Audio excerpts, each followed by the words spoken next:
এ রে শালার ঘন ঘন পিসাব চাপতেছে ইদানিং, ডায়াবেটিস হয়েছে নাকি? ডাক্তার দি দেখানি লাগবে। আব্বা ওটো তো ওটো, আরে ওটো ওটো আরে দাদা স্যার একে আসি এক মিনিট পরে আগে ওটো তো, ওটো ওটো তাড়াতাড়ি ওটো তো। তোমার সাথে আমি পিসাব করে বইছি, তুই আমার পিসাব করা বন্ধ করলি, কি হয়েছে তোর এত? আরে পিসাব পরে করো, 10টা টাকা দাও, স্কুলে যাবো। তোর টাকা দেওয়াই আগে না আমার পিসাব করা আগে? হ্যাঁ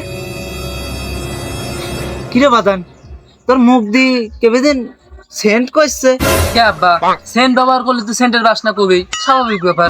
না বাজান না, এ সেন্ট সে সেন্ট না, এ সেন্টের আলাদা একটা বাসনা। এ সেন্ট আমার দিন 4 বার না নিলে ভালো লাগে না। সকালে ঘুমের তুইটে একবার, নাস্তার বেলে একবার, দুপুরে একবার, রাতে একবার।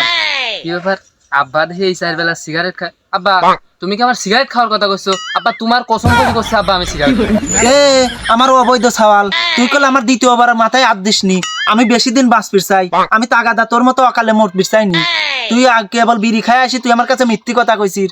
তুই আর তুমি স্কুলে যাবে? হ্যাঁ তুমি হেরম সওয়াল, তুমি স্কুলে যাওয়া সওয়াল, তুমি স্কুলের নাম করে যাবো মেয়েরা বিড়ি খায়া চলে আসবে, আমি তা জানিনি। আব্বা তোমার মাথায় হাত দিয়ে কসম খালাম, তুমি তাও বিশ্বাস করতেছো না আব্বা। আমি বিড়ি খাইনি আব্বা। না না না, তুমি তো সেরকম সওয়ালই না। আব্বা তোমার কেবি করে যে বুঝাবো আমি বিড়ি খাইনি। আসসালামু আলাইকুম কাকা। ওয়ালাইকুম আসসালাম। তো বেটা সালামের সাথে সাথে দেখতেছি মুখ দিয়ে খুব ভালো দামি সেন্ট বানাইতে দেখতেছি। তো কি সেন্ট ব্যবহার করো বেটা? কাকা এই সেন্টের দাম তো বেশি না, এই সেন্টের দাম হলো মাত্র 5 টাকা। ডারবি কি কি কি তুই কি করলি আবার? কত?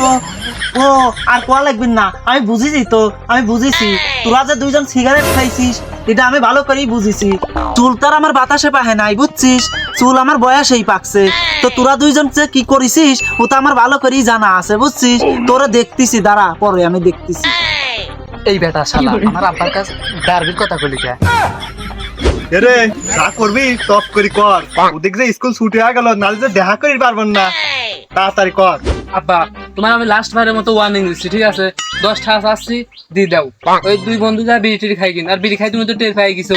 আর তুমি আমার কইছো আমি নাকি আমার মায়ের অবৈধ সন্তান। আমি যদি এইটা আমার মার কাছে যা কই, তাহলে কিন্তু আব্বা তোমার আর ঘরে উঠাও না। আর ওই ঘরে না উঠতে পারলে কিন্তু তুমি খাবিরও পারবেন না। ভালো ভালো 10টা টাকা দাও, ওদিক ক্লাস 8 9 এর ছুটি মুটি দাও, তাড়াতাড়ি 10টা টাকা দাও, আমি স্কুলে যাবো। আরে বাজান তুই আমার জানের পর হাত দিয়ে ফেলালি। হ্যাঁ তুই এত বড় কথা কলি, তুই যদি খবরদার ওই খরদার মহিলার কাছে আমার কথা কইসনি। আমি যে তোর এই কথা কইছি, ঠিক আছে? তুই 10টা টাকা নিবি নে, তুই বিড়ি সিগারেট যাই খাই, তুই তার আপেল কমলা কিনে খাবি পারবি না, গরিব মানুষের চাল পাবি, তাহলে তুই বিড়ি সিগারেটই তো খাবি নাকি? তাই তার কোনো সমস্যা নাই। আমিও কথা নেই, কোনো কিছু করবেন না। তুই অলগে যা, তুই 10টা টাকা নিয়ে চলি যা, তারপর হচ্ছে গে খবরদার কিন্তু তোর মার কাছে কইসনি, ঠিক আছে? আচ্ছা আচ্ছা 10 টাকা দাও।